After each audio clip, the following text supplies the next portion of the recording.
Au omorât 5 oameni și e liber. Dar bineînțeles. Pe ce planetă e posibil așa ceva? Bine, a povestit cu lux de amănunte cum a strâns-o de gât, cum a tranșat-o, cum a cărat bucățile de cadavru pe portbagajul bicicletei, a scăpat de ea. Avem mai puține crime sau prindem mai puțin criminali? Au scăzut foarte mult față de anii 90. Atunci a fost un boom infracțional. La vremea aia, și dacă găseai o borsetă pe stradă, te gândeai poate un chinez mai mic. Chiar am punctat vreo 3-4 cazuri.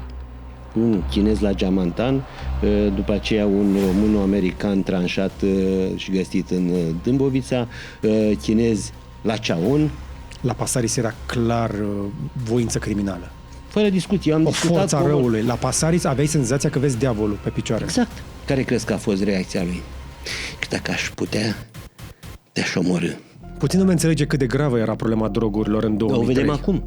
Suntem o țară în care consumul de droguri a ajuns un cancer. Zic, cum dracu ai reușit să faci accident pe șoseaua Chitila? Șeful, mergeam liniștit și când am apropiat de o stație de tramvai, dom'le, tramvaiul ăla s-a transformat într-un robot imens, cât un bloc. Și l-am ferit. Nu puteam să intru în el. Și am dat în pom. În această speță, polițiștii inspectoratului efectuează cercetări. Pentru identificarea datelor și așa, condițiilor în care a fost comisă faptul. Nimic! Merge, Recu? Deci ca să se înțeleagă pentru toți cei care ajung aici, că au ajuns deja niște sute de oameni, eu evit să vorbesc cu invitații înainte, dar în acest caz noi ne știm deja de suficient de multă vreme. Eu am avut marea bucurie să-l prind pe... Acum ați terminat chestor, nu? Nu. V-a făcut chestor până la urmă, ați rămas comisar? Nu, colonel. Colonel. Ați prins încă pe perioada cu colonei? Am prins colonel și după aceea s-au schimbat gradele și din colonel am trecut la comisar șef. Comisar șef, da. Toată lumea, sau mă rog, lumea îmi spune acum, lumea care nu știe de fapt istoria asta, spun, domnul comisar. Eu n-am fost în viața mea comisar, am fost comisar șef. Exact, dar sună așa într-un fel. Acum... Bine, asta cu comisarul mi se trage de la emisiunea de la Televiziunea Națională, Anchetele comisarului Antonescu. Da, era mai greu să zică comisar șef. Exact. Da. Uite că la editura Corint s-au gândit să facem o serie de cărți care să... Uite, chiar acolo sus, Anchetele colonelului Antonescu. Colonelului. Da. Trebuie să recunoaștem că mare parte din existența poliției și miliției române a fost o instituție militarizată. Da. Chiar dacă ai zis poliție după Revoluție, tot era militarizată. Păi a fost militarizată până când s-au schimbat gradele. Da. Din colonel s-a făcut comisar șef, mă rog, din general s-a făcut chestor și așa mai departe. Exact. S-a considerat că dacă îi schimbi denumirea, schimbi și gândirea. Nu. Slobod, ca de obicei, la vorbă, colonelul Antonescu. La cererea invitatului eu să-i spun Dan. Mie-mi vine un pic greu pentru că... Dar ne cunoaștem de vreo 30 de ani. Eu eram puști pe vremea aia când am venit în București și treceam eu pe la Poliția Capitalei și eu v-am prins la Poliția Capitalei încă. Până m-am mutat la EGP. Am plecat în 2007 la EGP. Da. Deci... Din 90 până în 2007 am fost la... Aveați o bombă de birou. N-am văzut ceva mai ponosit, jur. Vai, Doamne, ce era pe la Poliția Capitalei. Așa au fost toate. Astea erau condițiile. În cartea la care lucrez acum, chiar discut despre un aspect pe care foarte puțin îl înțeleg. Pur și simplu nu mai aveam locuri în birouri. Așa și era un hol de trecere dintr-un corp de clădire în alta, un hol puțin cam ciudat ca formă. Tenebros. Și mi-a venit o idee, le-am spus-o celor de la Cazar Mare sau cum s-o chema serviciul respectiv, care se gospodărire, nu știu cum se cheamă, nu m-a interesat niciodată aspectul ăsta. Le-am spus că vreau să mă amenajez eu un birou pe holul respectiv. S-a uitat la mine lung, ești dus cu capul. Nu. Le-am demonstrat că un simplu paravan putea delimita un birou. Și mi-am făcut acolo un birouaș de 2 locuri. Eu am mai fost acolo în eforie recent, pentru că în clădirile alea de pe strada unde este și Poliția Capitalei, era și omul de la Interpol. La un moment dat era și Direcția de Combatere a Crimei Organizate și Brigada. Era toată lumea pe acolo. Era, nu mai. Nu mai sunt. Le-a mai mutat, nu? Pe o parte din clădiri au fost demolate. Adevărul că erau praf. Ți era și frică să strănuți în unele dintre încăperi. Eu am avut șansa ca în 2003 să lucrez în sistemul ăla embedded cu BCCOA.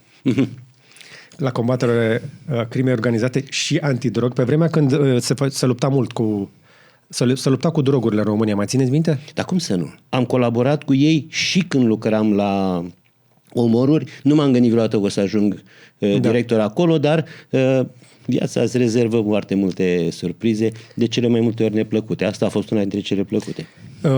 Dan Antonescu, cel mai cunoscut, așadar, polițist român, deși la pensie, după o carieră destul de intensă, 27 de ani. 23 de ani de poliție. 23? Da. Ok. Deci eu am mai lucrat, eu am intrat bătrân în școala de ofițeri, așa, la limită de vârstă, la 26 de ani. Și am ieșit tânăr locotenent la 23, alții la vârsta, la 29, de-aia pardon. nu mi-și mie matematica. Da, la 29 de ani, alții la vârsta la care eu am terminat școala, erau deja capitani. Deci, practic, după o muncă atât de intensă, ajungi să înțelegi de ce scoatem la pensie un pic mai devreme polițiștii sau e prea devreme? Nu e devreme. Partea proastă o să revin. Eu vă văd în stare să faceți o investigație bună și azi. Dar am avut nevoie de o pauză. Am simțit că organismul începe să-mi dea rateuri și de-aia am plecat de la omoruri. Apăruseră și telefoanele mobile. Stăteam cu 3 telefoane pe noptieră. Unul era cu șefii, unul era cu colegii, așa, și unul era pentru presă. Pentru că eram asaltați și atunci, ca și acum de altfel, numai că acum mai puțin pot colabora polițiștii cu mass media. A apărut instituția aceasta a purtătorului de cuvânt, care nu spune mare lucru. E o stereotipie jenantă, dar nu avem ce face. Crima imperfectă și viața la omoruri. Ai povestit destul de mult despre experiența aia, care cu siguranță a fost intensă. Însă, dintre toate, sunt sigur, nu vreau să sap acolo, sunt convins că ești sătul de subiectul ăsta, dar a fost cea mai grea anchetă cazul Elodia? N-am participat la această anchetă. Nu? Nu. Deloc? Deloc? Absolut deloc. Absolut. Am fost invitat, mi s-a propus să fac parte din echipă și pot să o spun, am spus-o și atunci, o spun și acum. Dar n-ai dat consultanță măcar pentru... Nu. Eram încă, într-un soi de activitate, dar nu am vrut să particip pentru că nu mi-a plăcut cum a demarat ancheta, cum s-a desfășurat și una este să colaborezi cu presa și alta este să devii deja unealta presei. Ca să nu folosesc alt termen, am vrut să fiu elegant. Nu, era circ. Cazul a fost circ. N-aveai cum să faci investigație în lumina reflectorilor, toate camerele pornite. Nu există așa ceva, nu. N-am putut.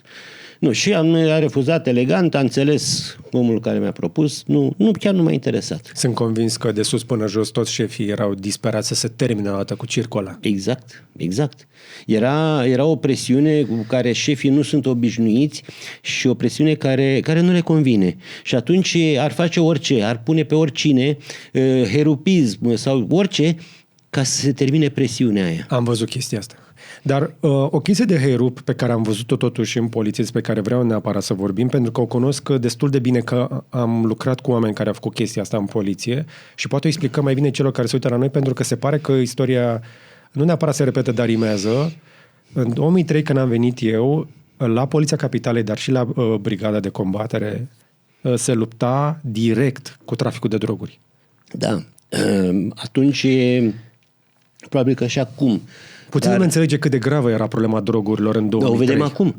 O vedem acum cu ochiul liber și nu ai nevoie să ai un comunicat de presă, nu ai nevoie de nimic. Îi vezi zombii pe stradă, vezi câte un reportaj și crede-mă că în cei 14-15 ani de realizate emisiuni, că am început cu investigatorii vreo 5 ani la Realitatea și ulterior încă vreo 10 cu anchetele comisarului Antonescu, am stat de vorbă cu autori sau martori, dar mai puțin martori, dar autori care au comis faptele sub efectul acestor nenorocite de substanțe. Nu mai ai cum să te ascunzi acum că, domne, încă mai suntem țară de tranzit. Nu. Suntem o țară în care consumul de droguri a ajuns un cancer. Sunt copii care se droghează, n-au bani de droguri, cine știe ce, dar folosesc acele așa zise legale. Și cristale. Da, cristalele sunt mai nenorocite. Chiar discutam cu un bun amic, un psiholog, Gabi Diaconu, și l-am intervievat și zic, băi, te rog frumos, spune-mi cum definești tu cele două categorii de droguri. Drogurile clasice, cocaină, heroină, LSD și așa mai departe, și etnobotanicele. Și a făcut o comparație extraordinară. Și că vezi telefonul ăsta, un smart, șmecher, da? Și pune lângă unul de la cu taste, cum au apărut ele la început, de alea micuțe, cu Nokia sau ce erau alea mărunte cu taste. Ăla cu taste n-avea foarte multe funcții. Știai că poți să dai telefon, poți să dai mesaj, primești apel sau mai ai câte un joc pe el, îl foloseai și ca lanternă, unele mai șmechere, dar îți făceai treaba cu ele, cum s-ar spune. Ăsta la altul, habar n-ai câte poate să facă. Habar nu ai câte poate să fac. Tu, cât ai fi de deștept în materie de telefonie cu astfel de obiecte, nu poți să-i folosești toate funcțiile. Așa este. Mi-a spus, ăsta cu taste reprezintă drogurile clasice. Ăsta, smart telefonul ăsta, reprezintă etnobotanicele. Nu știi până unde... Sunt chimie complexă acolo. Exact. Sunt oameni cărora substanțele astea nenorocite le-au prăjit creierul. Pur și simplu le-au prăjit Oamenii creierul. nu știu că drogurile îți prăjesc creierul. Da, și este o chestie de nereparat. E definitivă. Sunt sinapse, sunt toate, o mulțime, câte chestii există în creierul uman, multe dintre ele sunt pentru totdeauna arse. Eu am avut șansa să văd cu ochii mei dependenți, oameni implicați în anchete, oameni care erau prinși, oameni care erau folosiți în alte anchete, că se făcea faimosul 16, îl prindeau pe unul și turna la rândul lui pe alții. Și înjumătățea lui pedeapsa. Exact. Și am văzut unul care avea de înjumătățit așa de mult încât dădea pe bandă.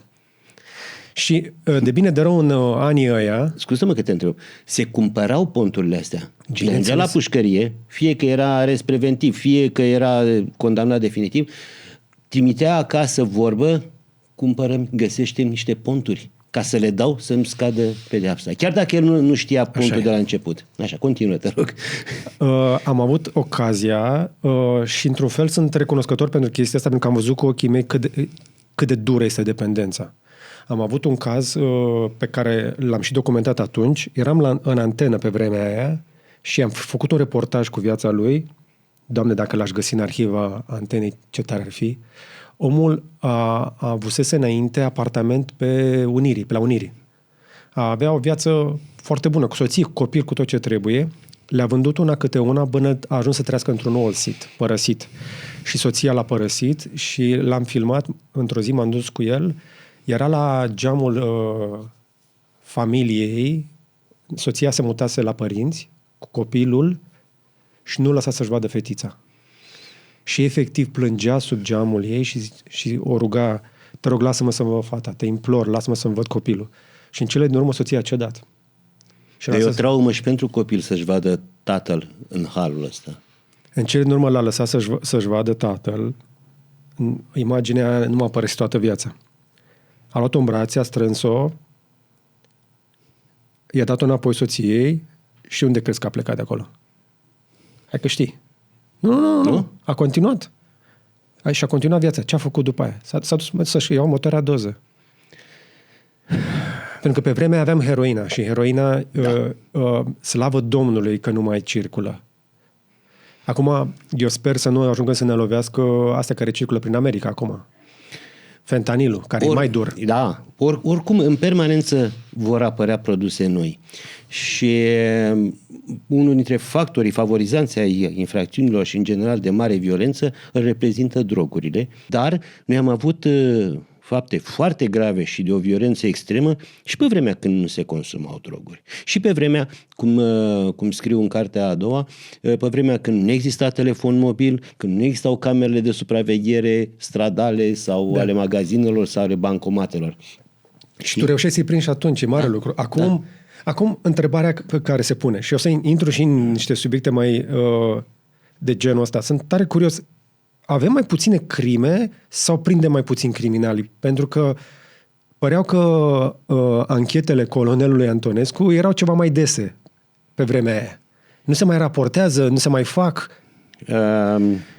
Ca număr, putem spune că un pic a scăzut, dacă ne referim la ultimii 20 de ani. Nu au scăzut foarte mult față de anii 90. Atunci a fost un boom infracțional. 91, 92, 93, până 96, 97 a fost dezastru în București. Dezastru. Și în țară, dar în București. De ce? De unde venea chestia asta? Pseudodemocrația, sau mă rog, înțelegerea greșită a democrației. Fiecare poate să facă ce vrea, dar de fapt făceau mulți numai prostii. A fost valul de migranți. Apăruseră afaceriștii arabi, afaceriștii și transportatorii turci, afaceriștii chinezi. Era vremea chinezilor la Geamantan. Îmi cer scuze pentru glumă. Atunci, cei care nu știu poveștile alea... La vremea aia, și dacă găseai o borsetă pe stradă, te gândeai poate un chinez mai mic? Pentru că am glumit. Așa. Asta e glumă de modă mai veche, așa? Da, să știi că cele mai bune glume la noi se fac la locul faptei sau lângă masa de autopsie. Pentru că suntem numai între noi și înțelegem umorul macabru. Am văzut niște chestii printre polițiști sunt mult mai tolerante. Acum, probabil că unii cred că și eu am niște glume proaste în portofoliu. Nu le-ați văzut pe ale polițiștilor.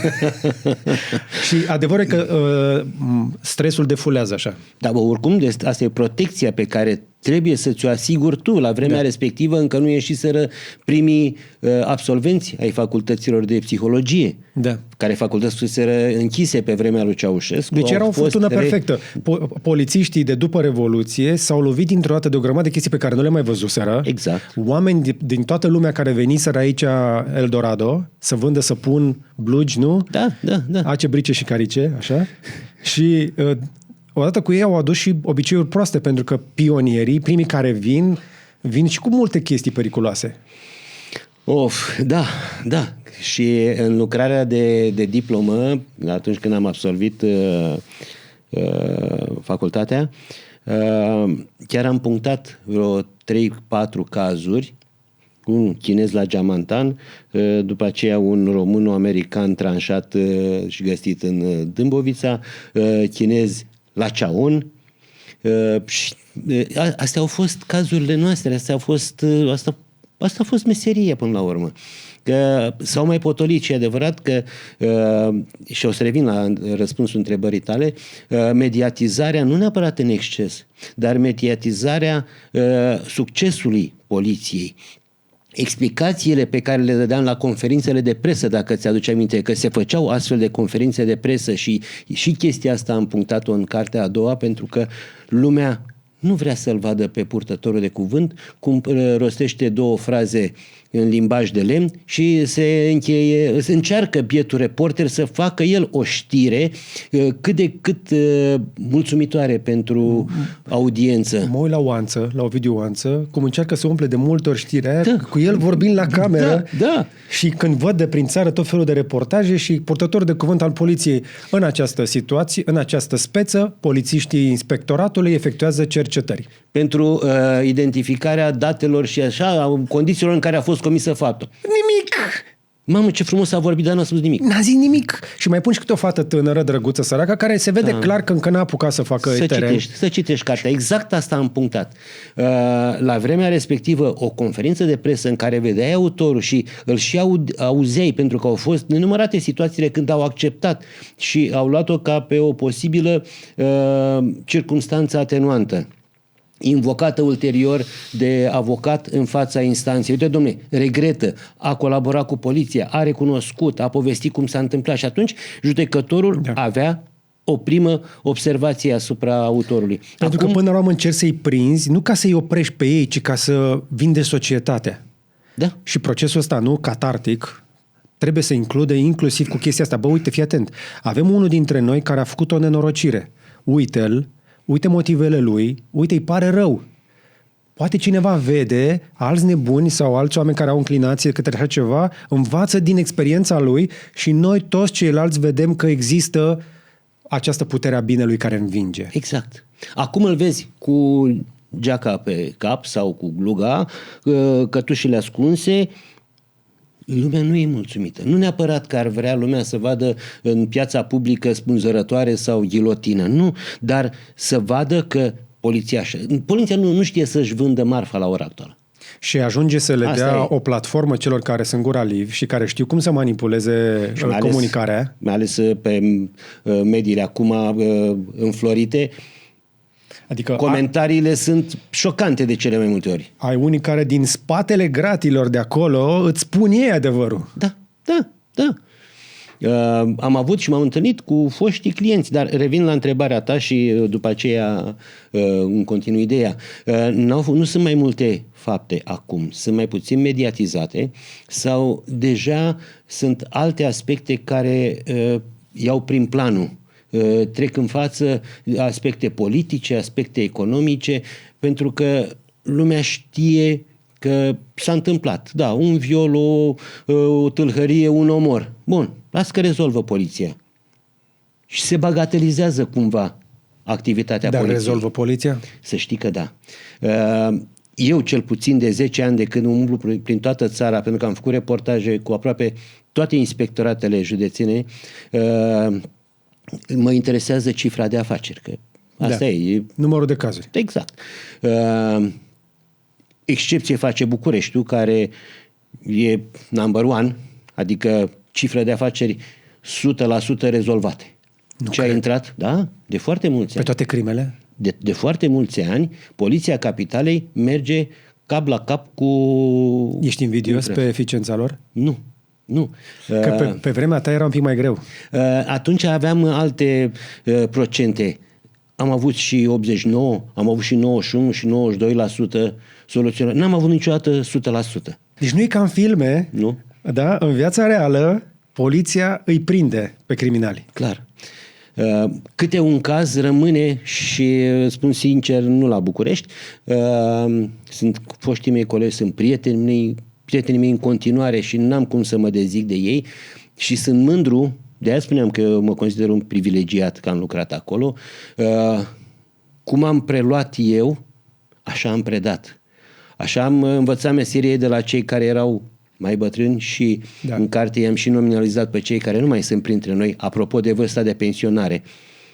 Foarte puțini.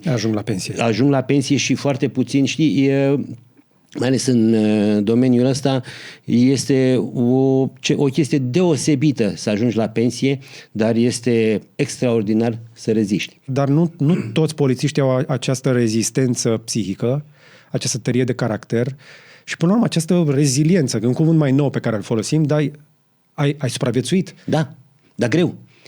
Eram istovit, crede-mă. Și începuse și chiar marea majoritate a prietenilor mei medici sunt cei de la medicină legală, pentru că acolo era al doilea birou. Alte personaje. Da. Și la un moment dat m-am dus la unul dintre ei în timp ce făcea o autopsie și chiar scotea ficatul și, nu intrăm peste amănuntele astea. Și de majore aici. L-am întrebat, băi doctore, zic, uite, am o problemă, ia zi. Băi, eu până acum n-aveam nicio chestie, n-am avut dar niciodată medic legist a dat dovadă de, sau mă rog, a reacționat rău la un verzișor de la un flat și s-a dus și a vomitat. N-a mai putut, n-a mai suportat mirosul. Un verzișor adică un cadavru. Da, verde umflat, că își modifică și culoarea și tot. Așa. Și eu n-am avut niciodată nicio chestie de asta și mă și întrebau, bă, dar tu ce ficat ai? Și bă, n-am nicio problemă. Eu râd, glumesc, nu râd ca prostul, dar îmi place să glumesc și asta e protecția mea. Zic, dar uite, acum mă duc în supermarket, eu nu mai suport mirosul de detergent. Ce se înseamnă asta? Asta înseamnă, răspunsul lui, asta înseamnă că trebuie să-ți cauți de drum.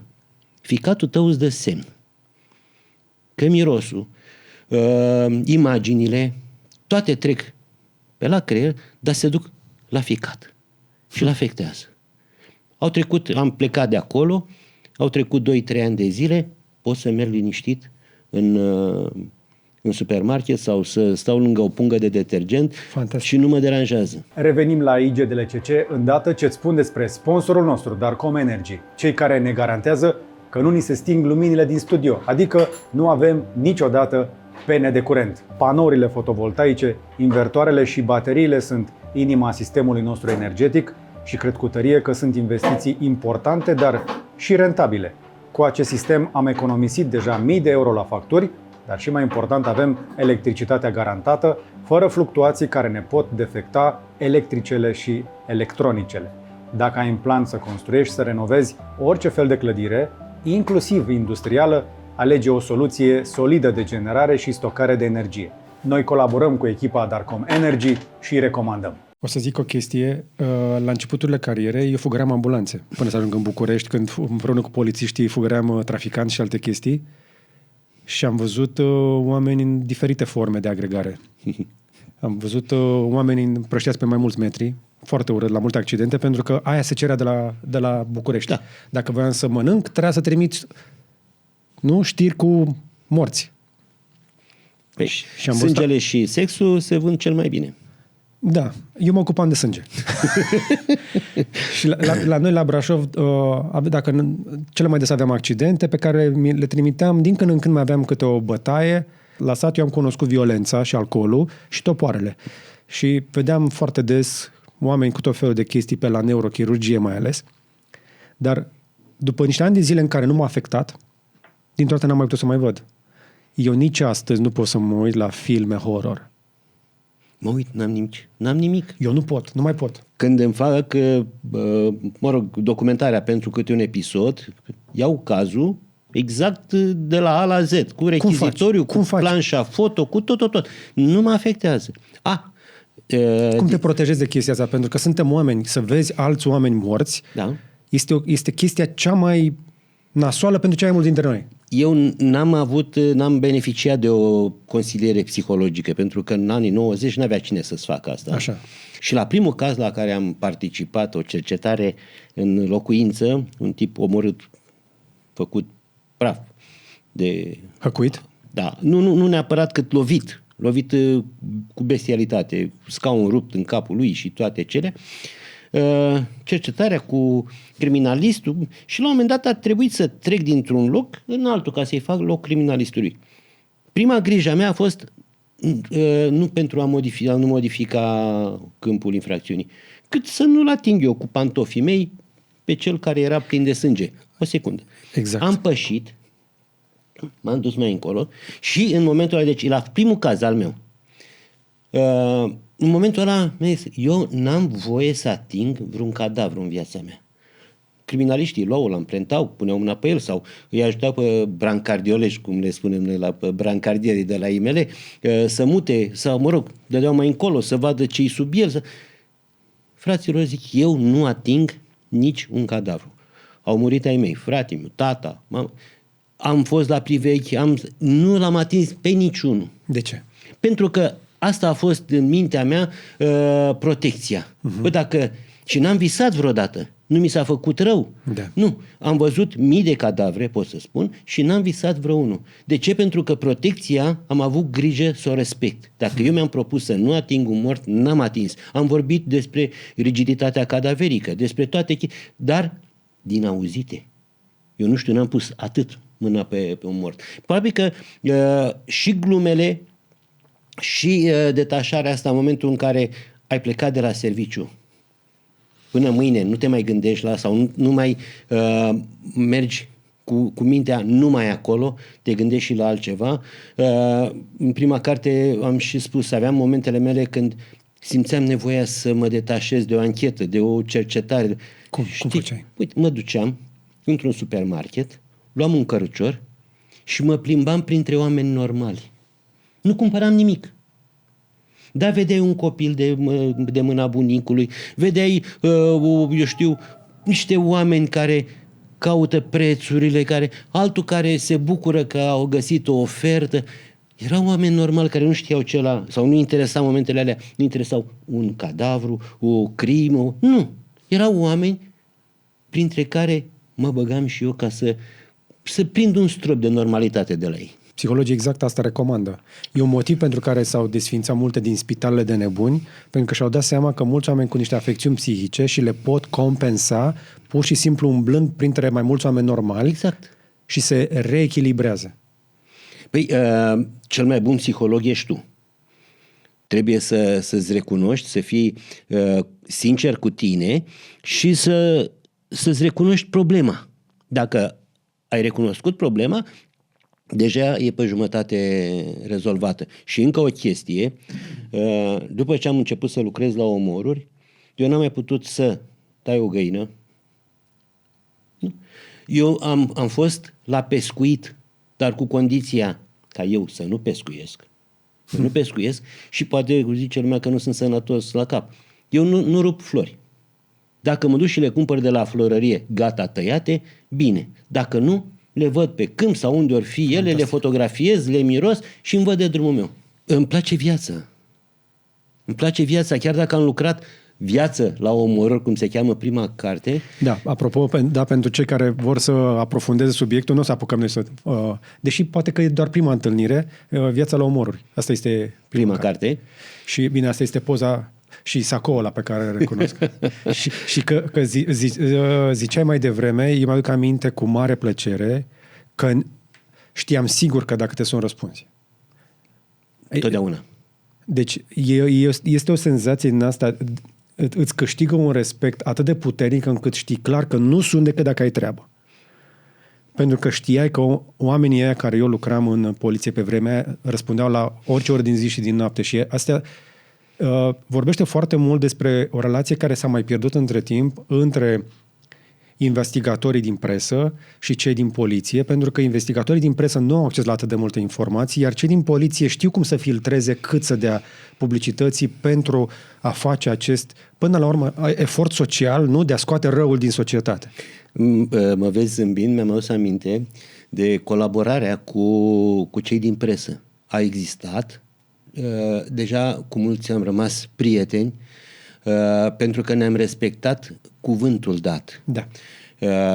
Au fost situații când au venit din presă și mi-au spus, băi, la investigația noastră jurnalistică, pentru că unii oameni sunt reticenți în a discuta cu polițiștii și mai repede își deschid sufletul în fața jurnalistului.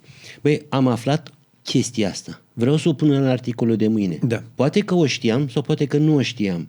Și atunci cădeam la înțelegere. Mai păstrează-o, lasă-mă să o verific și dacă se confirmă și iese bine, în afară de ce vor primi toți, tu mai primești niște floricele, cum le spuneam noi, niște amănunte pe care ceilalți nu le au. Drept recompensă pentru că ne-ai ajutat și nu ne-ai stricat ancheta.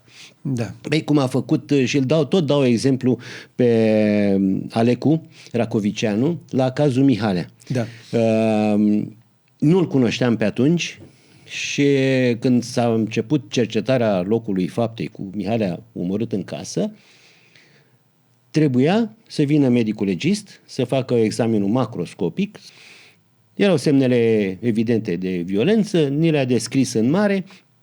Hai să-l luăm ca să vă puteți continua voi cercetarea.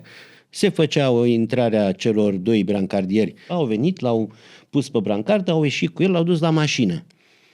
A doua zi apare în ziar că era strangulat cu un fir, cu un cablu de la video sau de la telefon, că avea o urmă de bocanc, autorul călcase într-o baltă de sânge și după aia a pus piciorul pe piept și rămăsese impregnată talpa acelui bocanc. Nu înțelegeam de unde au apărut toate chestiile astea, pentru că mai răsufla câte ceva. Dar noi nu tot. În notă nu trecusem, pentru că și șefii ne mai păcăleau, ca să nu spun altceva, dădeau ei la presă ca să se pună bine cu presa, ca să nu-i mai critique. Când am găsit autorii, bine, am prins și autorul de la informație, era Alecu, care cu o sticlă de vodcă l-a dezbrăcat de halat pe brancardier și s-a făcut el brancardier și a intrat la locul faptei. Ăsta jurnalist până la urmă. Ăsta jurnalist. A venit, a văzut locul faptei, Da. a înregistrat pe retină tot ce era de înregistrat și și-a scris articolul impecabil. N-aveai ce să-i... Bine, el nu colabora cu noi decât foarte puțin. La IML, de acolo și la informațiile sau de la procuror. La Poliția Capitalei mai subțire. Hai că nici era sifon toată ziua. Știu, l-am prins. Pe sticlă de vodcă luai tot. L-am prins și, în fine, n-are despre ei numai de bine. Și am prins autorii.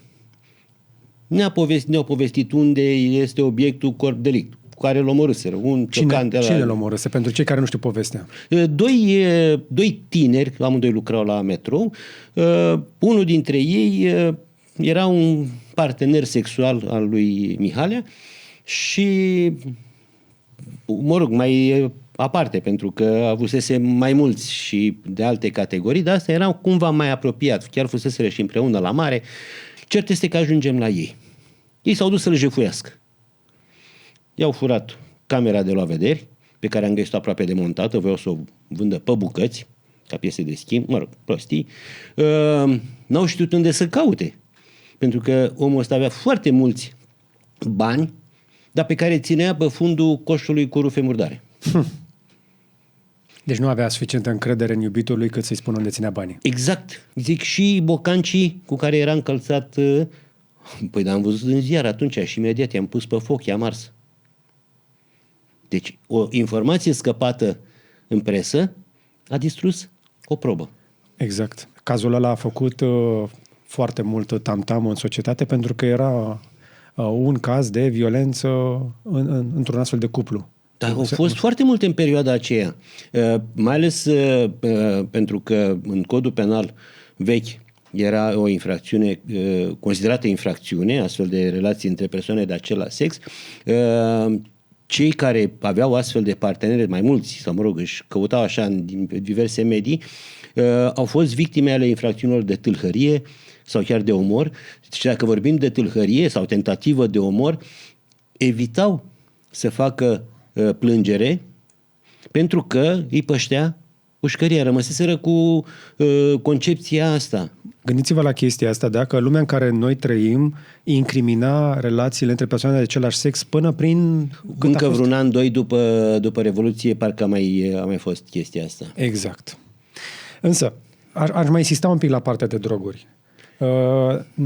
Nu te-ai ocupat doar de crime, te-ai ocupat inclusiv de partea de droguri, corect? Mai puțin de droguri, mai mult pe aspectele de prinderi în flagrant ale traficanților și așa mai departe, pentru că era direcția antidrog care lucra și solicita ajutorul serviciului prinderi în flagrant, serviciului tehnic și așa mai departe, pentru cumva materializarea probelor, mă rog, pentru realizarea probelor în dosarele respective. Consider că persoanele care consumau și consumă drogurile sunt victime sau au și ele responsabilitate? Pentru că pe măsură ce vedem din nou creșterea consumului, va trebui să ne aducem aminte ce am învățat din valul anterior. Pentru că atunci am mai stat de vorbă inclusiv cu Traian Berbeceanu și cu mai mulți oameni care au luptat cu zona asta. O greșeală care s-a făcut a fost că, într-adevăr, a fost stăvilit traficul, mai ales heroina a fost scoasă de pe străzi că devenise foarte periculoasă, dar nu s-au luat banii traficanților.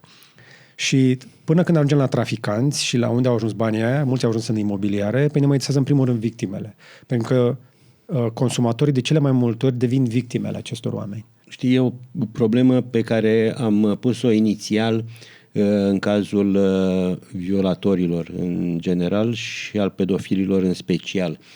Oamenii ăștia ar trebui să beneficieze de pedepse echivalente cu cele sau egale cu cele de la infracțiunea de omor. Pentru că de multe ori, chiar dacă victima rămâne în viață, e marcată pentru tot restul vieții. Un copil abuzat sexual, unui copil de genul acesta, îi se poate frânge destinul, îi modifica traiectul social, familial, de toate. O chestie de genul ăsta îl poate marca pe viață și nu de puține ori îl regăsim în postura de autor. Cam la fel vorbim și despre consumatorii de droguri sau cei care doar distribuie. De cele mai multe ori ajung distribuitori pentru că au nevoie de doza proprie și atunci vând 8 doze, 2 și le opresc, dar cresc prețul ca să-și acopere cheltuiala și pentru dozele lor. Discutam cu un vechi client, dar nu era autor de umor, era un om de bine care ne mai spunea câte ceva și l-am scos odată din arest, am auzit că a ajuns iarăși în arestul capitalei și că să mai stai de vorbă cu el, că mai îți spune ce a fost în cameră, ce vorbesc între ei, asta e viața, trebuie să ții informația de la cine o are. Și firesc că ajung la întrebarea, cum dracu ai ajuns iarăși aici? Ce ai mai făcut? Și că, domnule, mergeam cu mașina, liniștit, pe șoseaua cu Chitila. Pentru bucureșteni, șoseaua Chitila e clar cunoscută ca una dintre cele mai drepte șosele. Ai un singur viraj pe la jumătate, dar o tentativă de viraj, nici măcar nu e un viraj ca lumea. În rest e o șosea dreaptă, dreaptă, dreaptă. Zic, cum dracu ai reușit să faci accident pe șoseaua Chitila? Șeful, mergeam liniștit și când am apropiat de o stație de tramvai, dom'le, tramvaiul ăla s-a transformat într-un robot imens, cât un bloc. Și l-am ferit. Nu puteam să intru în el. Și am dat în pom. Bine, l-au prins și cu mașina furată. Dar zic, ce robot?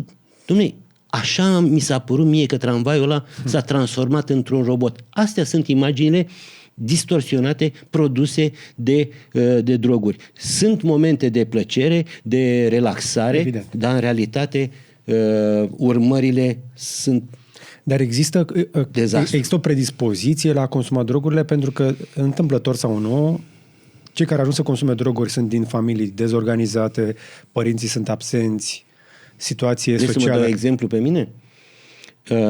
Și aici ai să înțelegi ce vreau să spun. Eu am fost fumător.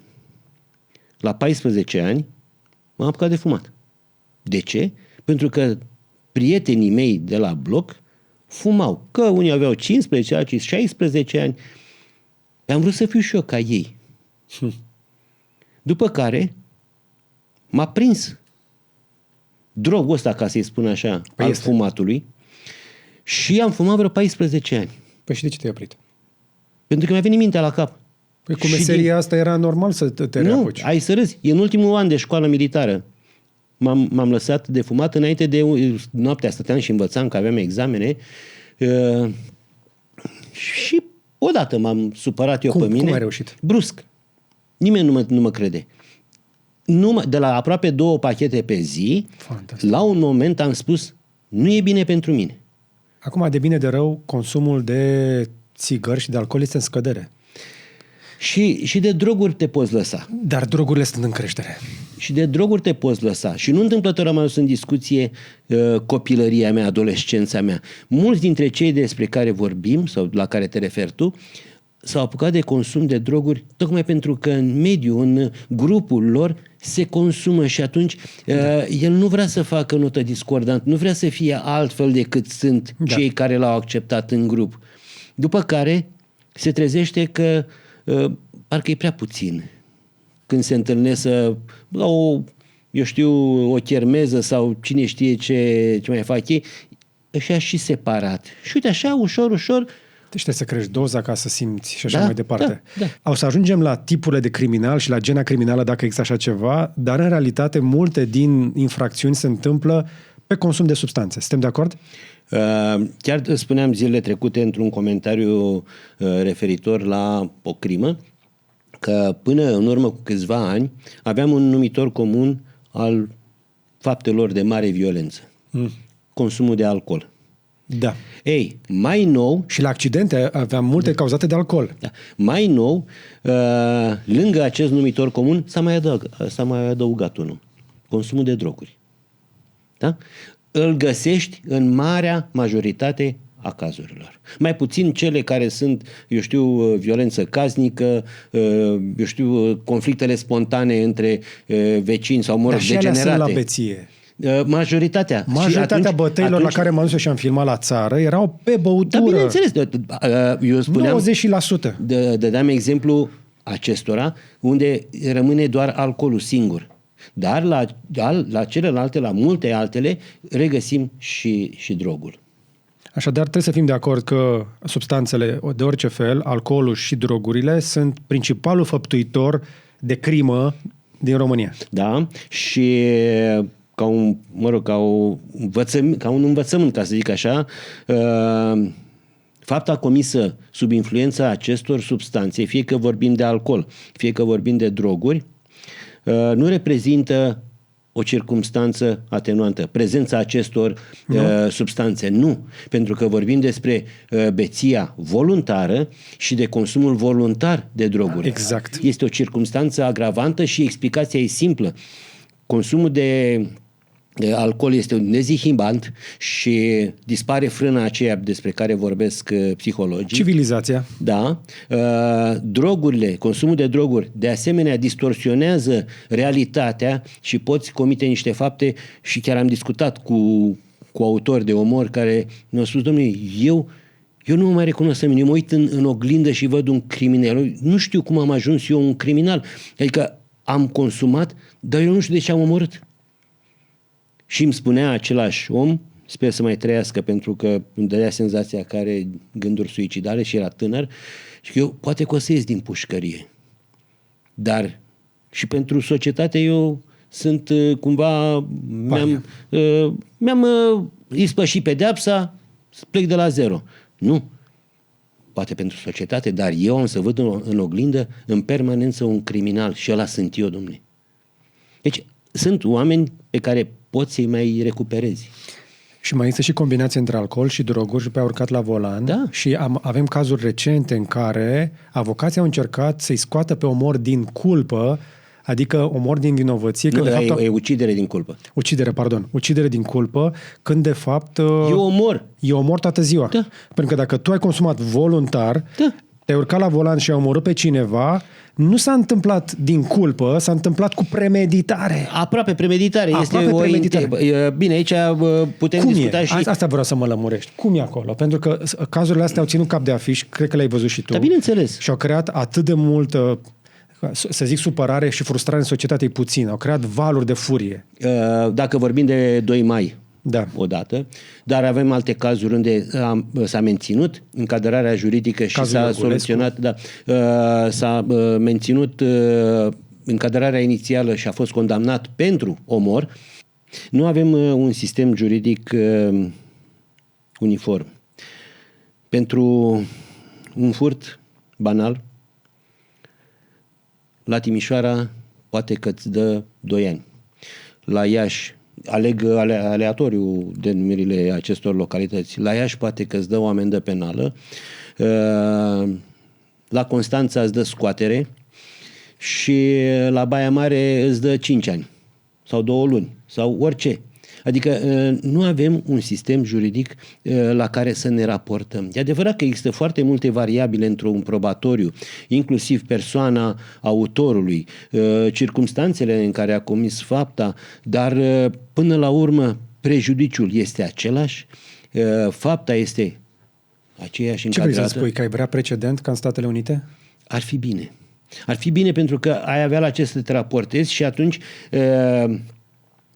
n-ar mai exista această umbră pe sistemul juridic, pe judecător în special. Da. Pentru că, din punctul meu de vedere, este inadmisibil ca un complet de judecate, de 2, de 3 judecători, să dea o sentință, să zicem, de scoatere de sub urmărire, achitare, clasarea dosarului, și procurorul face recurs sau apel sau ce cale de atac are el și următoarea instanță îi dă 15 ani.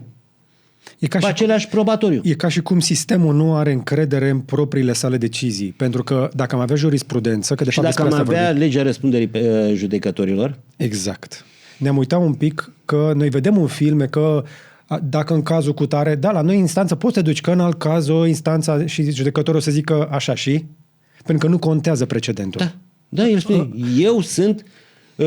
aici fac ce vreau eu. Și am avut și procurori care au avut aceeași atitudine. Ulterior, i-am regăsit în banca acuzaților, pentru că și-au depășit și n-au înțeles care e menirea lor în acest sistem juridic. Mi-e dor de vremurile când mai prindeam câte un procuror corupt. Vezi că s-au șmecherit și cei care sunt corupți. Își iau tot soiul de măsuri de prevenire, ca să zic așa, de a fi prinși. Mi-e dor de conferințele de presă de la IGP, de la Poliția Capitalei, de la omoruri, de la tot felul de așa în care să ni se arate modul de operare ca să ne putem păzi. Eu am învățat enorm de multe de la cei de la furturi auto, de la spargeri din locuințe. Repet la nesfârșit oamenilor și le spun o chestie pe care am învățat-o de la polițiști de la spargeri. 95% din spargeri se dau la uși deschise. Da. Băi, atât de banal, încuieți ușa. Da, și la Că ăla mașini umblă și încearcă uși prin blocuri. Deci la mașini furturile din auto, de regulă, sunt date la mașinile uitate, descuiate.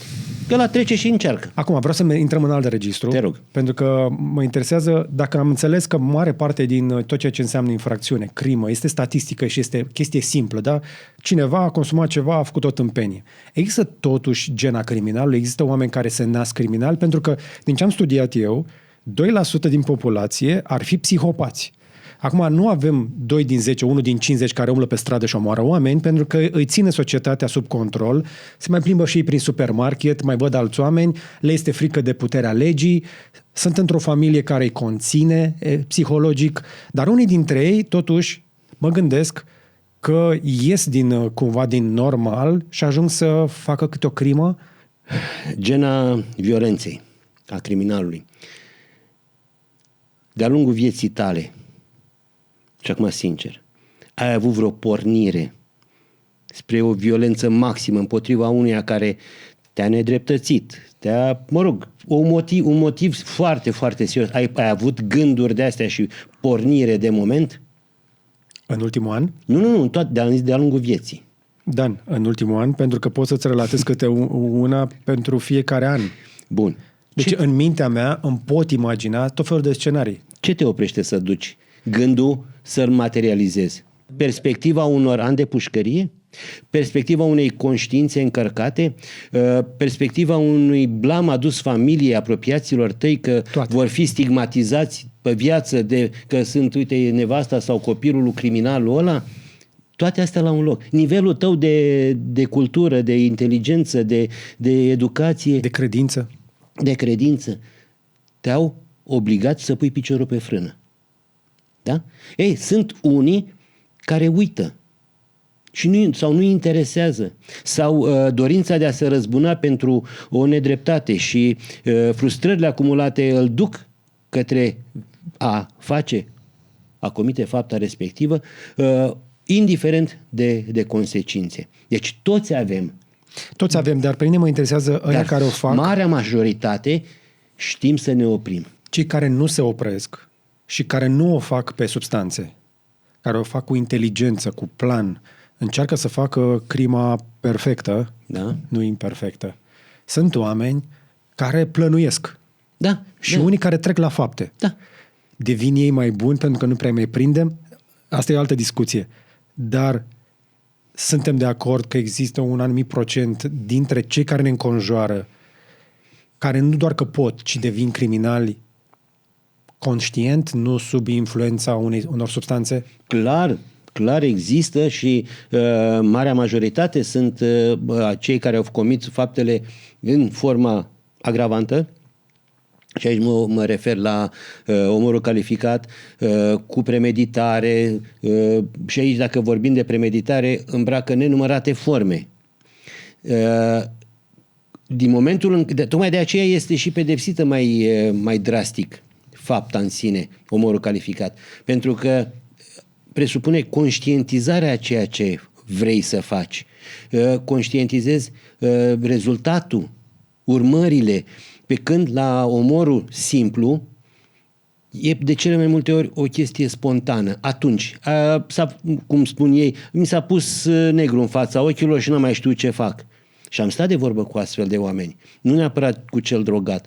Și îi găsești în penitenciare, sunt oameni care pur și simplu încearcă să uite ce au făcut și se duc la muncă dacă le permite nivelul de cadrare a lor acolo, liber, semiliber, periculoși și așa mai departe, încearcă să uite ce au făcut, pentru că acel moment de rătăcire chiar a fost de rătăcire. Dar când vorbim de premeditare, nu mai vorbim de rătăcire. Nu mă mai interesează frustrările acumulate, nu mă mai interesează nedreptățile îndurate sau ce alte motivații au dus la faptă. Conștientizarea și acceptarea uciderii unui om, omorârea lui, pentru că de-aia face diferența codul penal. Uciderea este fără intenție, e culpa. Și omorul este omorul este clar fapta comisă conștient, cu intenție directă. Oamenii aceia sunt recuperabili, cei despre care vorbeam în prima parte a răspunsului meu, cei care regretă sincer și care încearcă să repare și au încercat să ia legătura cu familia victimelor și să transmită chiar regretul profund al lui. Nu pentru că, domnule, am ajuns eu la pușcărie, asta e, îmi duc crucea. De-aia i-am nenorocit și pe oamenii ăia și nu știu cum să fac, le-au trimis și ajutoare prin intermediul familiei lui. Sunt niște atitudini care sunt făcute sau există, nu neapărat pentru a bifa niște căsuțe la bile albe în dosarul de penitenciar, ci pur și simplu pentru că el gândește și simte că a greșit. Într-un moment de rătăcire a greșit. Cei care premeditează, nu. Oamenii ăștia nu merită și am spus-o de nenumărate ori. Există ei întâlnit? Da, bineînțeles. Am spus-o de nenumărate ori că acest cod penal ar trebui să mai capete încă niște mici modificări. În cazul unor infracțiuni, omorul calificat, pedofilia, denumit așa generic, violul multiplu, adică violul repetat, ar trebui să apară la acolo unde e prevăzută pedeapsa și sintagma fără posibilitate de liberare condiționată. Nu ești pentru pedeapsă capitală? Nu, n-am cum. În particular îți pot spune, dar oficial n-am cum, pentru că legea asta Dar prevede. ai avut momente când ai fi vrut? Categoric da. Categoric da. E greu să vezi chestiile pe care apuci să le vezi în care... Uite-te la fapta lui Pasaris. La Pasaris era clar voință criminală. Fără discuție. Am discutat forța răului. La Pasaris aveai senzația că vezi diavolul pe picioare. Exact. Am stat de vorbă cu el ore în șir la anchetă. Cum era? Un tip laș.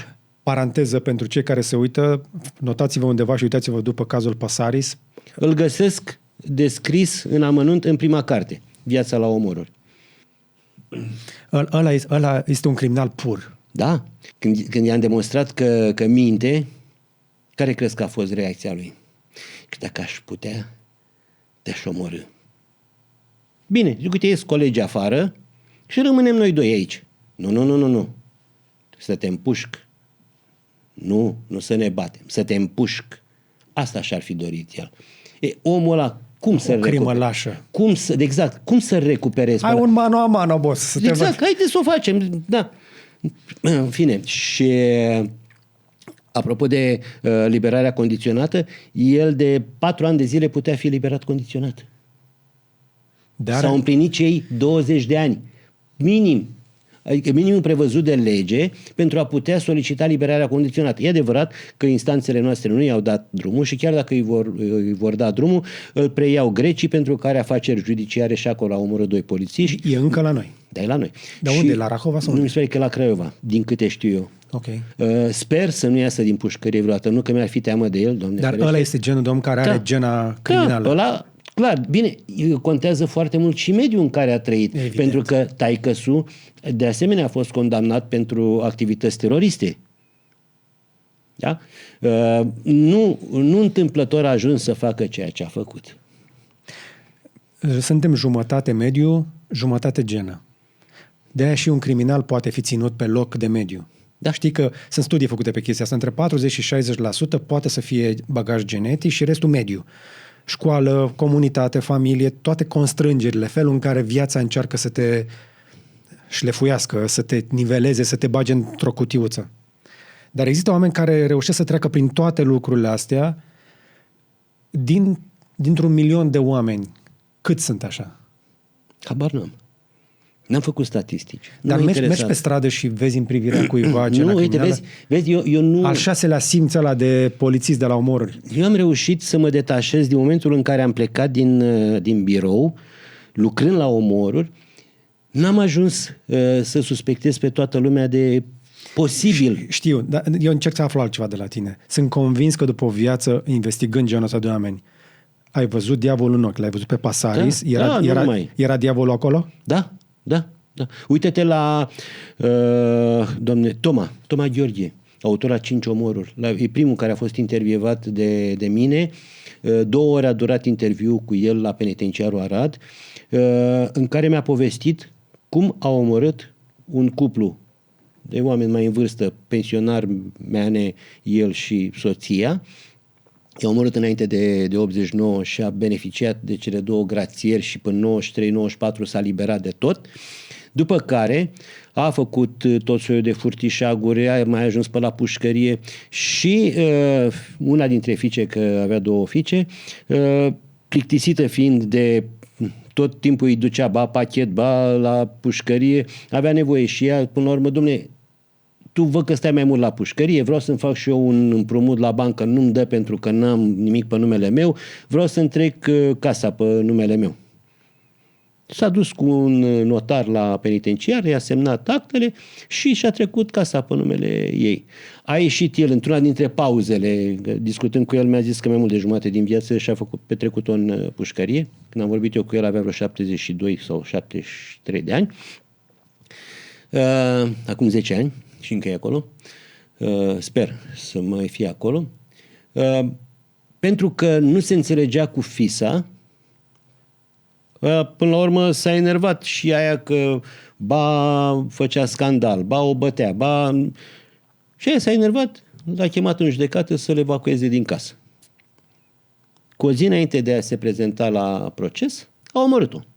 Și ne-a povestit cu lux de amănunte cum a strâns-o de gât, cum a tranșat-o, cum a cărat bucățile de cadavru pe portbagajul bicicletei, a aruncat într-un râuț, un râușor, așa, un soi de canal, mai bine zis, al Mureșului, pe Mureșel îi spunea. N-a fost recuperat niciun segment de cadavru, dar nici n-a depus cineva. El a spus la un moment dat, după un timp, că fisa a plecat, a dat-o dispărută, nu exista niciun cadavru, el a crezut că a scăpat. Numai că el trăia în concubinaj ulterior cu o femeie care și-a dat seama că el și-a omorât fiica. Și l-a amenințat tot la băutură, amândoi fiind, l-a amenințat că o să-l reclame la poliție. A făcut exact același lucru pe care l-a făcut cu fisa. A omorât-o, a tranșat-o, a cărat-o cu bicicleta, a scăpat de ea. A plecat din țară. Nici femeia respectivă n-avea aparținător care să reclame dispariția ei. Era bine mersi.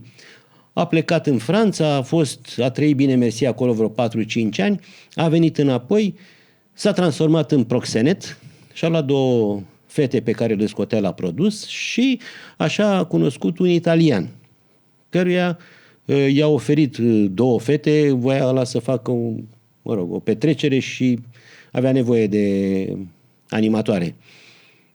Și când au căzut și la preț să-i dea $300 pentru chestia asta, s-a dus a doua zi Toma al nostru la italian să ia banii. Și ăla doar când le-a văzut pe cele 2 cum arătau și în limbajul lui au văzut 2 petarde, le-a ușuit de la ușă, nu a avut nevoie de ele, dar ăsta s-a dus să-i dea bani. Și spui, în primul rând ți-ai bătut joc de mine, mi-ai trimis niște panorame. Ce să fac cu alea? Nu? Mi-mi dai bani. Bine, hai că-ți dau 100 până la urmă. A, numai 100? Mi-am vorbit 3. Nu. A scos cuțitul și l-a făcut pe italian. L-a lăsat și de la crima asta s-a ajuns la el, a fost prins și ulterior, așa, dintr-un exces de grandomanie, ca să-i spun așa, infracțională, a povestit cum și-a omorât-o și pe fisa și pe concubină. Dar, în momentul în care, pe mine asta m-a șocat, mi-a povestit cu lux de amănunte, chiar îmi spunea cameramanul care mă filma pe mine și că am avut impresia de vreo 2 ori că ai să sar peste masă la el. Că era de o nesimțire ieșită din comun. Nesimțire sau disociere? Adică omul avea... Am folosit cuvântul, poate nu tocmai... Ți se părea că nu avea remușcări, nu? Dar nimic nu avea. Nici cea mai mică remușcare. Deci înseamnă că e un psihopat pur. Clar.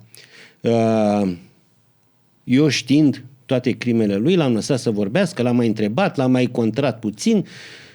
Colegii mei chiar îmi spun de fiecare dată, băi, tu începi un interviu și termini o anchetă.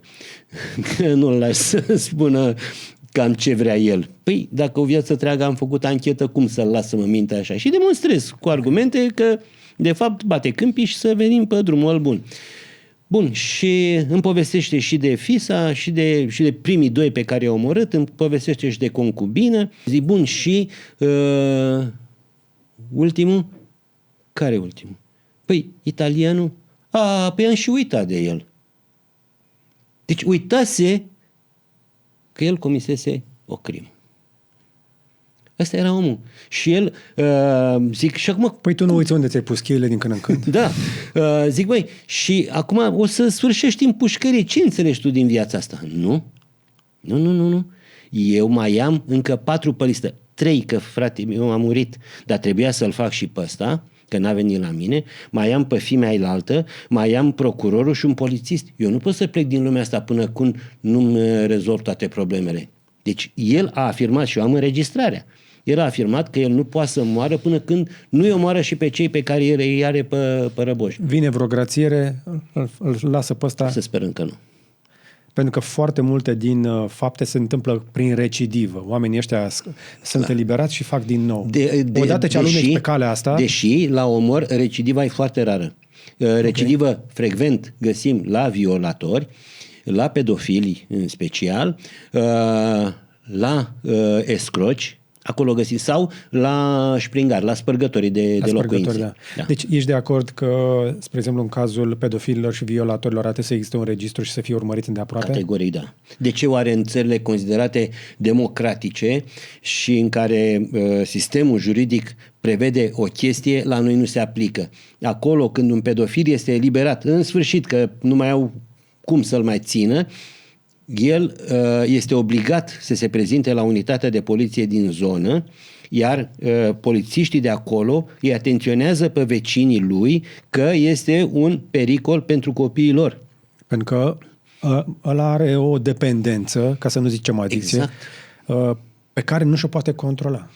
Și atunci de aceea au încercat să introducă pedofilia în nomenclatorul bolilor psihice. Pentru că acolo chiar este o defecțiune undeva. Este, da. Sunt convins că ai mai văzut interviuri inclusiv cu pedofili de prin străinătate și chiar și de pe la noi. I-ai văzut și cu ochii tăi. Da. Nu au aceeași privire cum au criminalii. La criminali poți să vezi răul. La oameni de genul ăsta cu probleme psihiatrice, băi, e ceva... Și știi care e culmea? Ei beneficiază de eliberarea asta condiționată absolut corect. Pentru că ei... Legal, nu corect. Da, să zicem legal. Ei au un comportament corect referitor la regulile din penitenciar. Nu încalcă regulile. Nu au niciun fel de... Atât doar că de multe ori sunt victime, când se știe fapta pentru care sunt acolo, devin victimele celor din penitenciar, dar ei acumulează cele mai multe bile albe. Nu se ceartă, nu intră în conflict cu nimeni. De ce? Pentru că le lipsește obiectul muncii. Obiectul muncii lor, dacă mi-e permis exprimarea, e afară. Deci în penitenciar nu găsește copii. În schimb, beneficiază de eliberarea condiționată, a ieșit și a doua zi îl găsești în locurile de care îți spunem. Deci ca să închidem subiectul ăsta despre criminalii ăștia, putem spune că există printre noi oameni fără empatie care pot face chestia asta premeditat, fără să fie pe alcool sau pe droguri. Exact. Cu un interes material de cele mai multe ori. De cele mai multe ori e vorba de bani. Da. Incredibil. Da. Dacă am stabilit clar că există criminali adevărați, nu doar circumstanțe, nu doar situații... Păi când vorbim despre crimă, omorul în sine, ăștia toți sunt criminali adevărați. Tu faci diferența între ucidere și omor. Nu. În cartea asta, la alta a doua, chiar a observat un om de bine și m-a felicitat pentru mențiunile pe care le-am făcut acolo, îi explicam unui criminal că el este criminal, nu autor de omor. Și m-a întrebat, cum adică? Băi, autorul de omor este cel despre care vorbeam mai devreme, care într-un moment de furie, într-un moment de pierderea rațiunii sau a ajuns frustrarea la maxim și n-a mai putut să se stăpânească, ăla a omorât și recunoaște. Se duce el și dă telefon la poliție, așteaptă să vină sau... Dom'le, am făcut-o. Luați-mi gâtul, faceți-mi ce mi-o să face. N-am putut să mă opresc, să mă abțin. Asta e.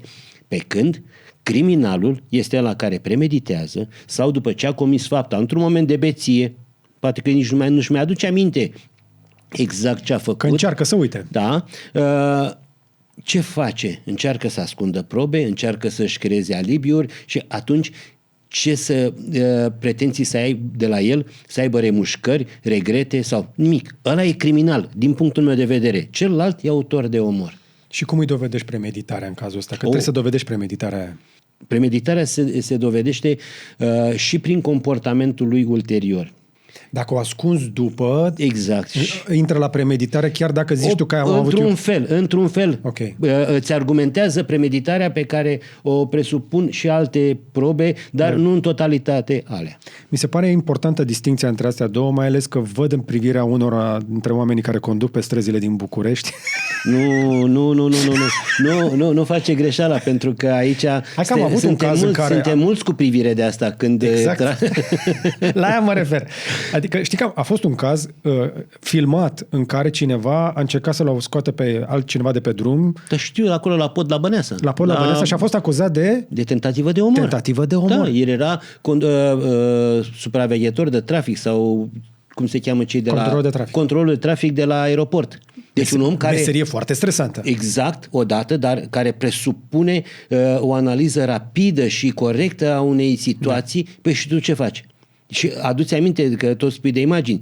La 1 metru de mașină era o femeie care circula pe trotuar. Da. Aia putea fi o victimă colaterală și ea. La 1 metru a trecut pe lângă. Da. Cel care a făcut tentativa aia de omor cu mașina are circunstanțe atenuante că era stresat de la muncă? Nu. Din punctul meu de vedere, nu. Pentru că toți trebuie să fim responsabili pentru stresul nostru. Eu ce aș fi putut invoca dacă făceam o faptă de genul ăsta? Că m-a stresat faptul că am anchetat sute poate de crime? Nu. N-am cum să mă ascund în spatele meseriei mele. Nu. Acolo, pe stradă, ești un participant la trafic. Da. Ți-ai asumat rolul de participant la trafic, respecti regulile sau nu? Atunci îți iei pedeapsa, sancțiunea. Schimbăm un pic registru? Te rog. Avem un bulevard în București care i-aș spune Bulevardul Roz. Unirii. Așa. Există vreo legătură, crezi, între nereglementarea prostituției și traficul de persoane? Intrăm într-un registru extrem de... Dar știi ce interesant? Că bulevardul ăla era bulevardul nomenclaturiștilor. Acolo stătea nomenclatura de partid. Comuniștii de top stăteau acolo ca să vadă Casa Poporului. Și acum, prin toate blocurile alea... Găsești studiouri de chat, găsești case de întâlnire, de toate. De toate. Da. Deci, prostituția nu mai e considerată infracțiune. Proxenetismul, da? Prostituția, nu? Este contravenție. Dacă o dovedești. Este contravenție. Nu mai intră Contravenția cui? A celui care o comite, normal. Dar o comit 2. Participantul, adică clientul, nu știu dacă... Mi se pare că și el are contravenție acolo. Posibil. Oricum nu m-a interesat aspectul ăsta pentru că n-am lucrat pe domeniul din ce am văzut respectiv. Eu, au fost sunt câțiva pe an care mai sunt învinuiți de faptul că au cumpărat servicii de prostituție. Foarte puțini. De regulă ni se dă o amendă dacă. Dar prea puțin. Atâta timp cât este un client de bună credință și achită serviciile primite, dar pentru că și acum vorbim zilele astea, dar am avut cazuri multe de prostituate care au devenit victime nu de tâlhărie, de omor. E o meserie care presupune foarte multe riscuri. O meserie în care te expui, nu neapărat ca goliciune, te expui unor pericole din partea unor oameni pe care nu-i cunoști.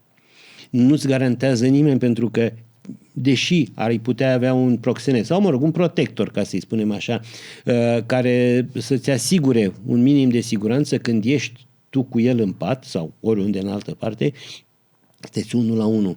Și am avut de-a face cu astfel de defecți care s-au supărat de la o nimica, de la neprimirea banilor sau solicitarea unei sume mai mari decât s-au înțeles și a fost jignit, s-a simțit jignit omul și a comis-o, a omorât-o. Am avut asasin în serie, ca să spun așa, criminal în serie, care a comis 2 fapte similare, una la Constanța și una aici în București.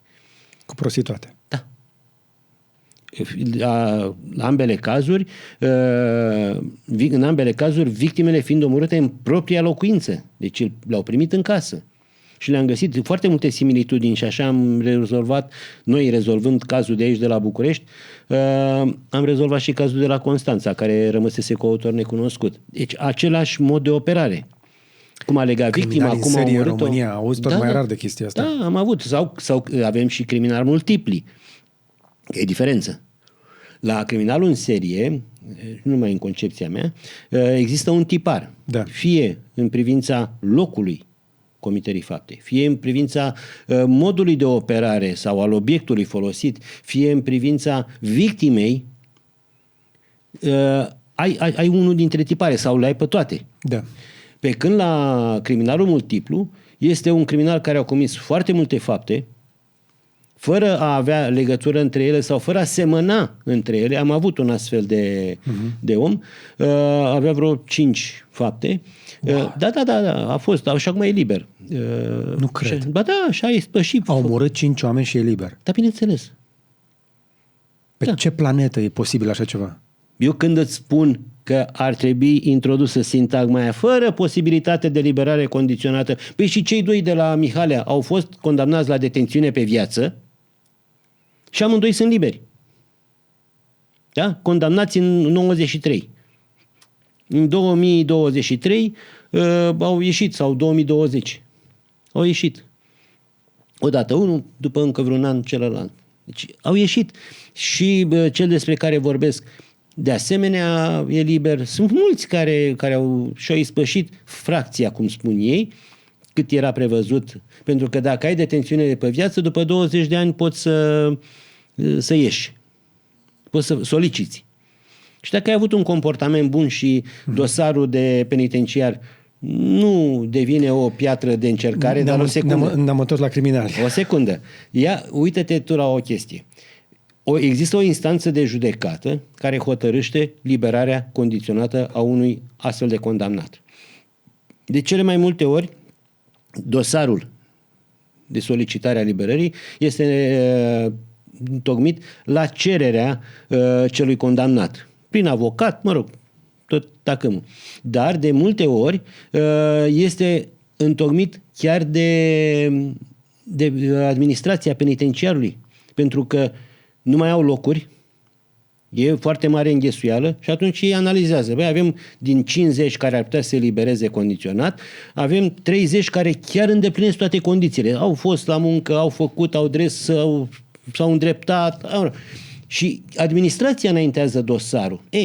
Când găsești o sentință care refuză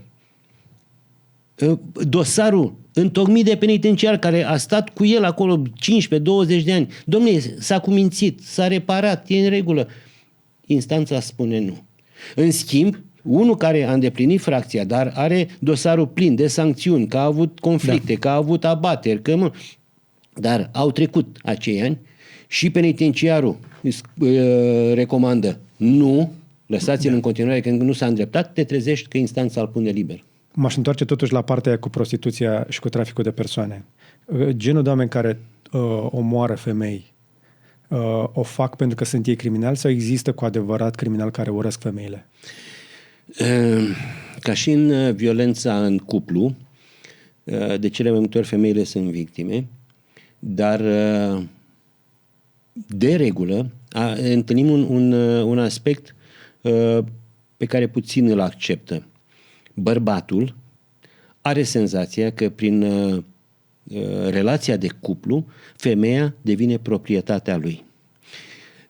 nivelul lui intelectual și educațional, sau cum vrei să-i spui, este atât de scăzut încât nu admite ideea ca femeia să aibă propria opinie, să facă și altceva decât îi spune el. Deci nu e o persoană, este subumană. Exact. Și am întâlnit chestia asta. Și-a luat nevastă. Da, e femeia mea. Și te duci la el și îl întrebă de ce ai omorât acum. Tu te duci la pușcărie, ea se duce în pământ. Da, dar nu mai are altul. Pentru că era proprietatea lui. Era proprietatea lui. Ăsta este un comportament, să zicem așa, arhaic, depășit. Nu. Este de o actualitate. Știu, dar vine din vechime. Încercăm să-l stingem, durează. Păi uite-te că a apărut ordinul de protecție. Exact. Da? Și câte sunt omorâte cu ordinul de protecție în poșetă? Exact. Deci în continuare avem o problemă de violență împotriva femeilor. Și atunci mă întorc la întrebarea aia. Crezi că nereglementarea prostituției amplifică problema? Nu neapărat. O prostituată, spre exemplu, care este agresată, n-ar trebui să aibă un buton de panică prin care se poate să cheamă un polițist care răspunde de zona ei? Tu te referi aici la prostituția legalizată și fiscalizată, probabil. Fiscalizată mă interesează mai puțin, că banii aia oricum.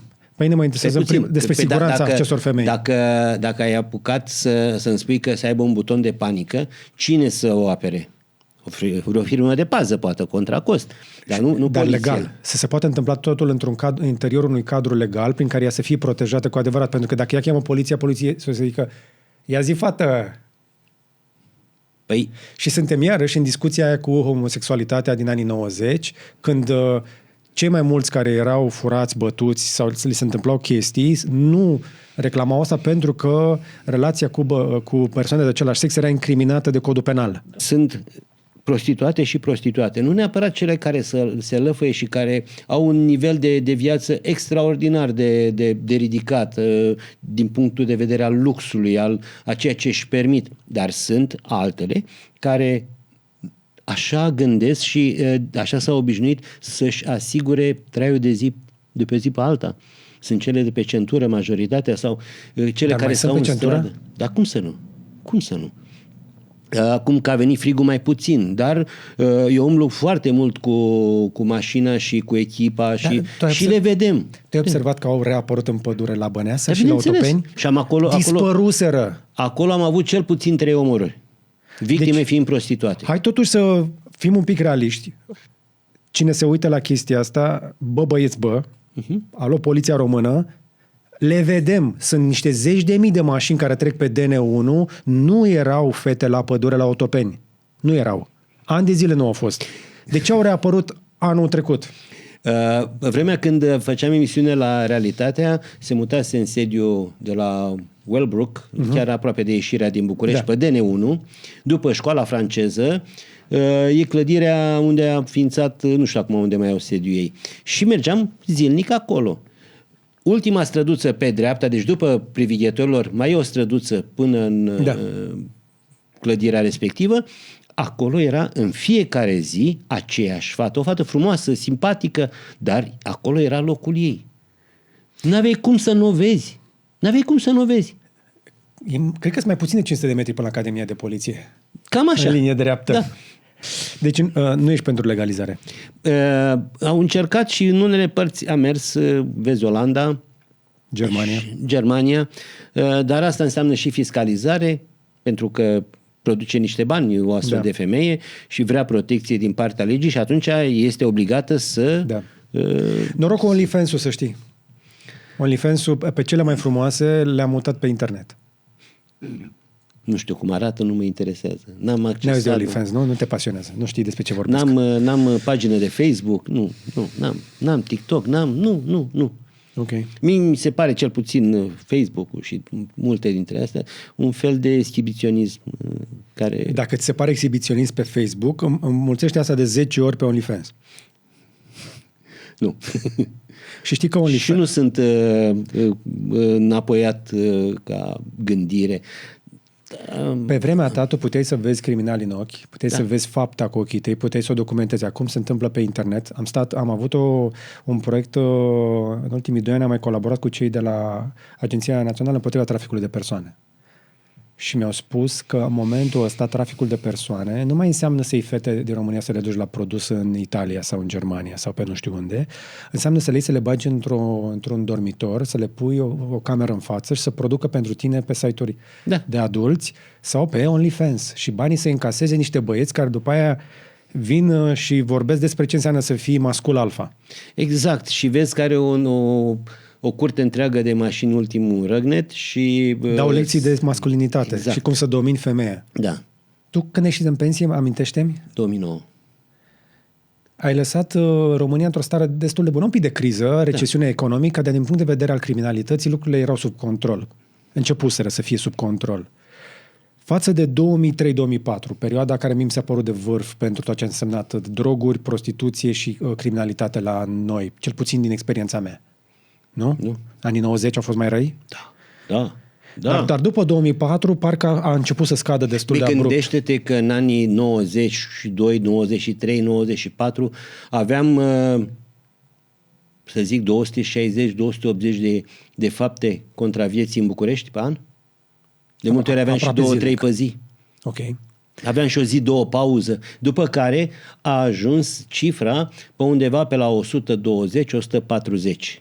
În perioada când eram șef la serviciul omorări până în 2007, deci din 2004 până în 2007, asta era cifra de afaceri, cam 110-120 de fapte pe an, una la 2-3 zile, cam așa. Din câte înțeleg, generația actuală este cea mai puțin violentă din istorie. Oamenii care vin din urmă sunt mult mai puțin predispuși la violență, sunt mult mai răbdători, mult mai calmi, mult mai civilizați.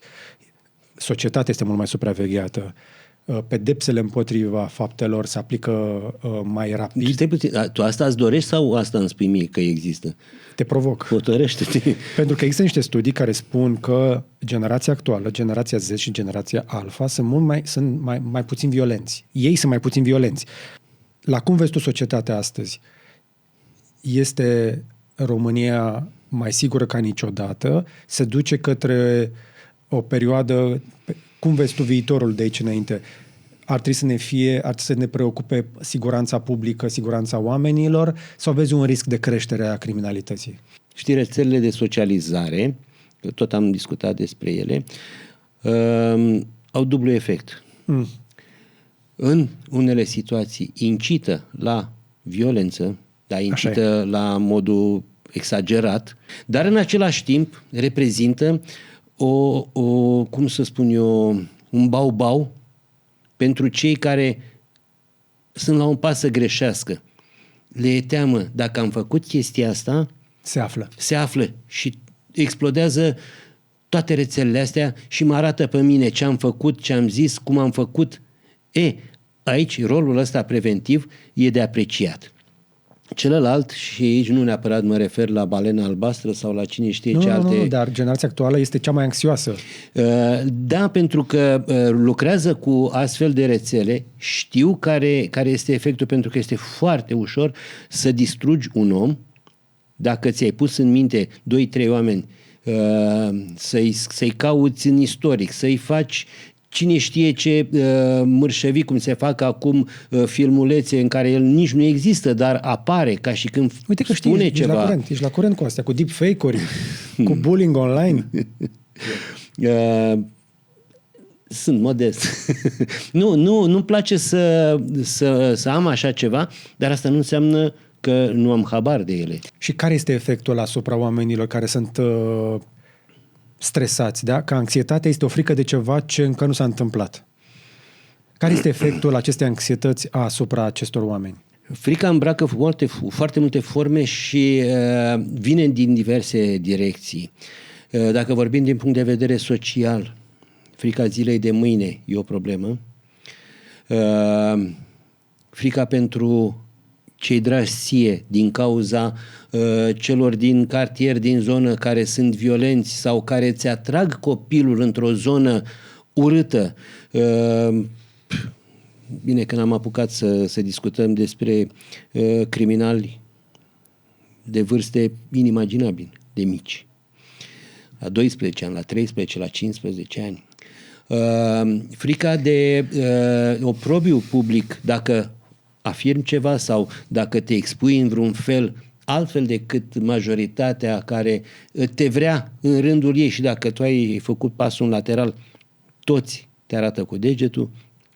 Sunt multe frici și ele vin din diverse surse. E greu. Principalul este nu să te îndepărtezi de oameni, ci să îți găsești liniștea și confortul în așa fel încât să nu-ți fie teamă că vecinul sau colegul îți va strica acea liniște. Dar scade cantitatea totală de violență din societate sau doar o percepem noi mai acut? Noi de regulă ne raportăm la ceea ce găsim în media.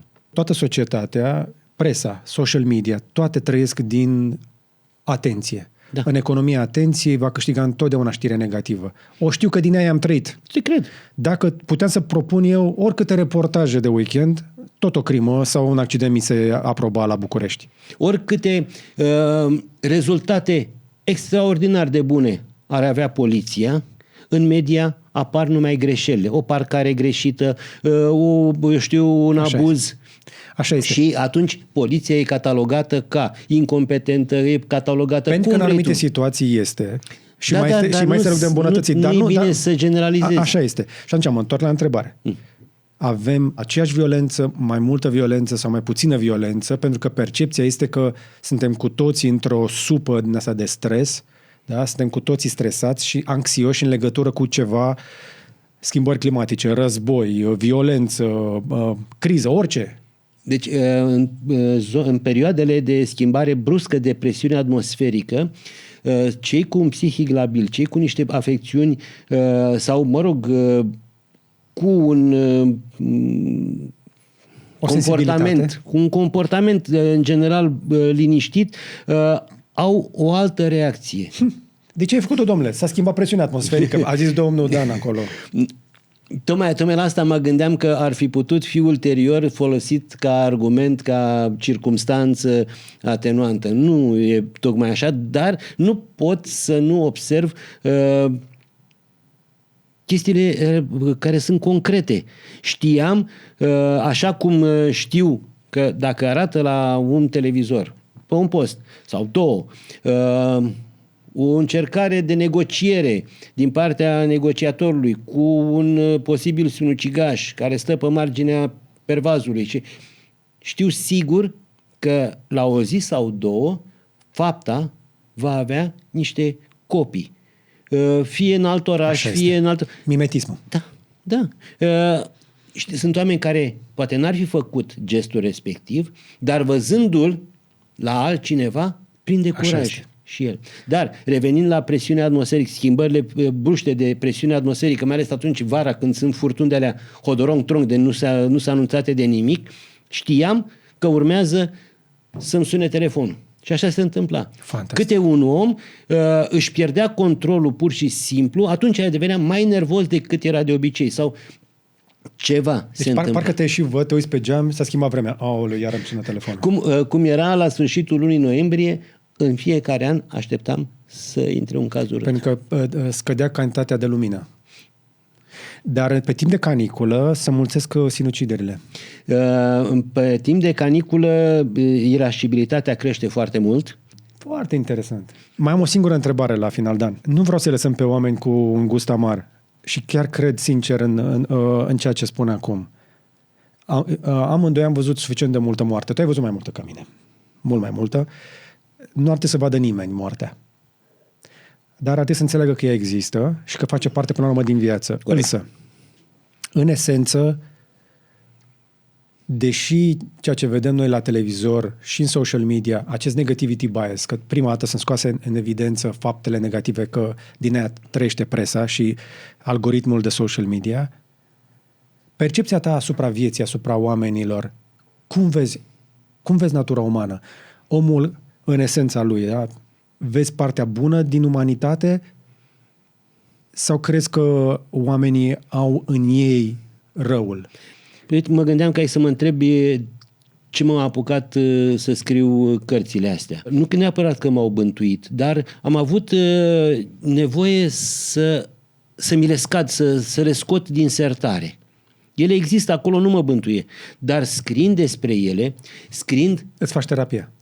scriind despre colegii mei din perioada respectivă, le aduc și lor un omagiu. Ce încerc eu să aflu este că dacă o astfel de carieră ca a ta te transformă, cum ai reușit să rămâi totuși un om între oameni fără să devii mizantrop, fără să vezi răul din oameni? Și dacă în continuare vezi mai mult bine decât rău în natura umană? Eu încerc și asta am constatat și eu la mine, pentru că m-am suspectat la un moment dat de ceea ce spui tu și eu chiar văd binele din om. Îi dau șansă încă o dată și încă o dată. Vezi binele și în criminali. Da, și la ei. Și la ei. Mi s-a întâmplat... Cu excepția lui Pasaris și... Bă, mai am câțiva care nu. Și Gheorghe. Da, am unul care să stea acolo până când mi-aduce aminte, un nemernic, își bătea, apropo de violență, își bătea sistematic soția și până la urmă a ajuns să o omoare. I-a tranșat trupul, a urcat în mașină și am găsit jumătate din ea pe undeva prin Ialomița, într-o fântână aruncat.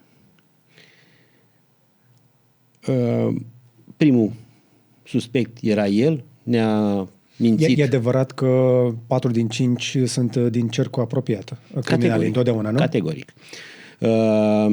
E chiar ultimul caz la care am lucrat înainte să plec la IEP și am discutat cu el. N-a vrut să-mi recunoască niciodată. Copii mari, la rândul lor, la casele lor, și am încercat să îți dai seama ce postură erau ei.